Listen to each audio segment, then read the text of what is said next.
Hi guys, welcome and welcome to the channel. And you're on Chats with Tessie. My name is Tessie. It's so lovely to have you here. If you are an OG, welcome. And if you're somehow managed to find your way onto this channel, welcome. I'm so happy to have you here. And on this channel, we discuss many things, viral topics, trending topics, my lifestyle. Am I going to keep doing this with my head? I don't know. But yeah, on this, oh shit, now I'm dizzy. On this channel, we're going to discuss many things.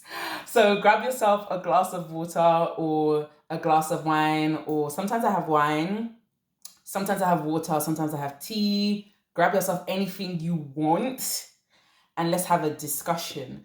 Very quick intro. I've been really busy and exhausted. As you guys know, I am a Nigerian woman and I am engaged to a Polish man. And yes, it is an interracial marriage. And there's lots of amazing things that are going to happen. I've been extremely busy and stressed. I've come on camera. I'm not wearing makeup because I just couldn't be bothered. I've been so tired. I was supposed to make a video yesterday, but Omo, I no get energy. You understand? I no get energy. Wedding planning is stressful, extremely stressful. We've planned the guest list. We've got a wedding planner now. You know, me and G. G is my fiance for you guys who don't know, and if you don't know anything about him, I will link some vlogs and some videos where I discuss our relationship further. But yeah, essentially, wedding planning is stressful. Like, it's really hitting me. It's really hitting me nowadays. I'm just passing out. I'm passing out. It's too much. We've done the guest list because we're having two weddings, one destination wedding, so one in the UK, one in Nigeria. And just the planning, the logistics, everything is just omo. You say you want to get married. You say you want to get married. It's crazy, but yeah, I'm enjoying it. We've got two bridal fittings, and we've picked the person to make my traditional dress. So we've got two bridal fittings for the white dress, which is happening in 2 weeks' time. Guys, I will be vlogging everything so you can see everything, so it's going to be fun. So yeah, and then we've got my friend's wedding as well, and I'm going to take notes and see what their wedding's like. So, just take a few notes.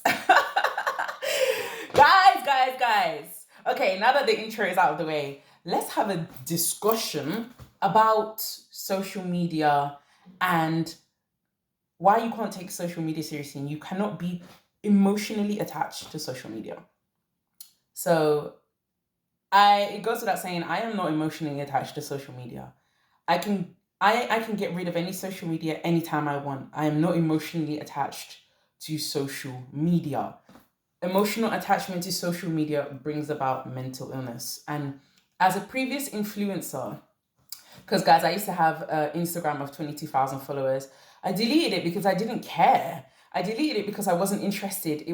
I just completely lost interest, and it just didn't move me anymore. And you need to develop this attitude, especially if you're looking to increase your mental health, improve your mental health. If you're looking to improve your mental health this year, you need to have no emotional attachments to social media. So that doesn't mean don't enjoy the social media. It means don't internalize what you see on social media. So there's a difference. So I think a lot of people do not understand how to use social media in a way that will benefit them. So I'll give you an example. I had like a little Instagram account, very tiny one. God, I had just literally over 100 followers on that. And Instagram yesterday deleted it. And I was just like, okay. So it is whatever, because I didn't even care about, and it's not like I wasn't enjoying using it. I was enjoying posting things on it. But I didn't care per se. It's not something that would change my life in any way. And this is the same attitude I had when I had 22,000 followers and I was getting brand deals and stuff. I didn't care, and I said to myself, oh, okay, bye. And I said to myself, how would it have been if I was like a massive influencer and your entire life was based off social media? Social media, the platforms deleting your account could potentially destroy your life or your finances. And I said to myself, wow, I've really gotten myself. I really know who I am, because it didn't stress me at all. It didn't stress me whatsoever. I was just like, okay, it is Who cares? So what? And it's like, I can't even remember. I genuinely can't even remember the comments on my pictures. I can't remember anything. And I had thousands of comments when I was an influencer. I was on vlogs and different things. And then on top of that, with this little one that they just deleted, I had a couple of comments. I can't even remember what anybody wrote there because I didn't care. I wasn't emotionally attached to it. I enjoyed posting pictures and I enjoyed commenting on things that I found funny, but that was it. That was where it ended, you know? And I think it's very important to have that boundary. So when you're on social media, enjoy the time that you're using the social media, but don't take it with you when you log off. And don't forget to log off because many of you are still on the social media and you're not using it in a way that will give you self-esteem. So especially if you want to have self-esteem this year, especially as a woman, as a Black woman, what you're seeing on social media, you have to be careful. All the videos you watch on social media, you have to be careful. I've made a video on this before. Be careful what content creators you watch. I've said that. I'm very sure that many influencers do not have good mental health. And when I already know that, you know, I don't have a problem with how I view myself and how I view the world. Honestly, I'm not even that interested, genuinely. I've already known this, right? But when my account was disabled yesterday, oh my God, I was just like, yeah, I'm really just that mentally stable. Like I don't know how to explain it, but it was just a wonderful feeling. I was just like, oh, okay, bye. Like, you know? And I think a lot of people need to have that attitude more because people take social media so seriously. I have the same mindset that Amy Winehouse had when it comes to, like, I don't care about social media like that. I want to make as much as possible and live as comfortable a lifestyle while being as irrelevant as possible. So, I mean, come on, even on YouTube, there are ways that I could instantly go viral if I wanted. There are things I could say, I just don't care to say them. And I'm not even trying to be funny, but I have always hated the idea. And this is what I find a lot that actually affects influencers and it affects everybody on the internet. You have to say things that people agree with all the time. And the moment you say something that other people do not agree with, or then that's the moment that your revenue is done. Your revenue is finished. And I said to myself, no, I'm someone that as I've said previously before, guys, I'm not a people pleaser. Or more, I know they people please. Hey, I'm not a people pleaser. I'm not a people pleaser. So I'm someone that I just have my thoughts on things and that's where it ends, you know? Let's take a break and drink some water because the throat is dry. Lovely. But I find, look, there have been so many studies on the link between heavy social media use and developing mental illness, depression, especially for Black women, because what you see on social media about you, if you go on YouTube and you type Black women, you see the most disgusting, despicable videos about you. You see the most horrible things said. You know, the link between heavy social media use and developing mental disorders like depression, anxiety, feeling lonely, feeling inadequate about who you are as a person. And this is where the comparison comes, especially between women. This is where the comparison illness comes in.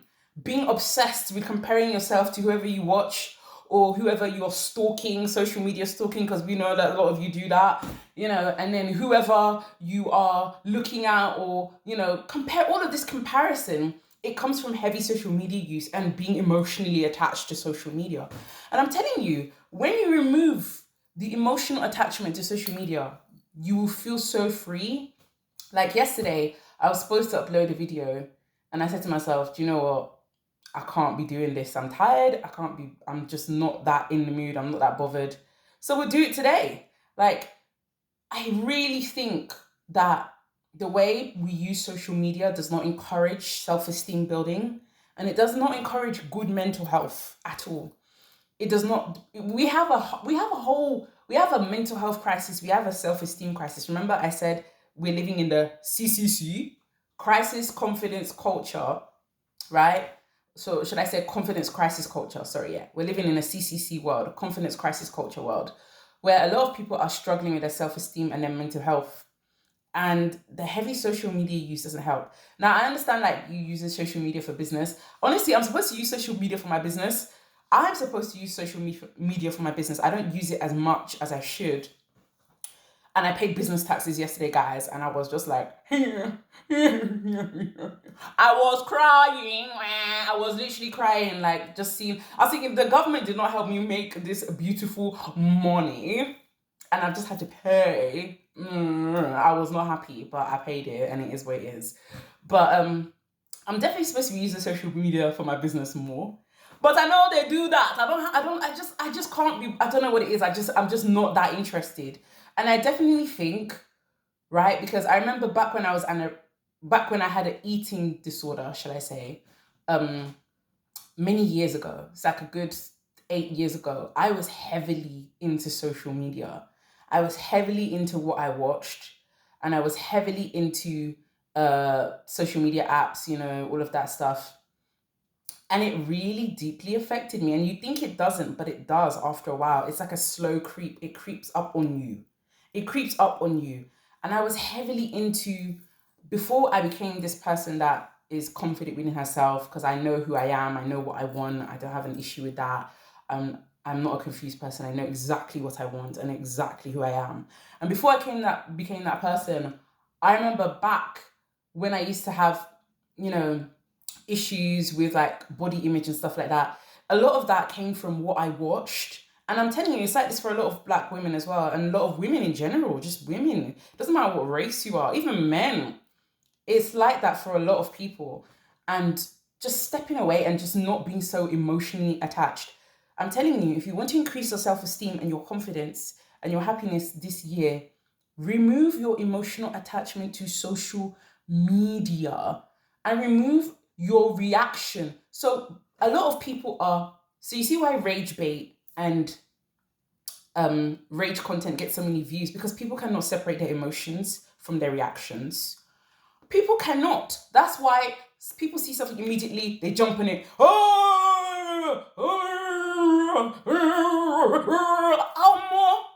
Are you okay? Unless it's like something seriously graphic, violent, and I don't think anything should have such a serious reaction, unless it's like dealing with actually serious, graphic, violent, serious issues. But we've got a lot of rage content coming out, and a lot of people are literally getting enraged. And, this is leading to people becoming radicalized from just purely off the content they watch, becoming radicalized, violent individuals because they're not able to separate their their reactions from their emotions, because they're emotionally attached to social media. This is leading to people becoming mentally ill, mentally disturbed. This is leading to people going down dangerous paths, doing incredibly crazy surgeries and, almost deforming themselves in a way, because some people take this too far because they cannot remove their emotional reactions from the social media itself. They cannot remove the emotions from the reactions, and they cannot emotionally detach from social media. This is something that's a really serious problem. And I'm telling you guys, if you want to have good mental health this 2024, if you're tired of, then you need to emotionally detach yourself. Nothing should stress you that much on social media, as far as it doesn't directly impact your life or more.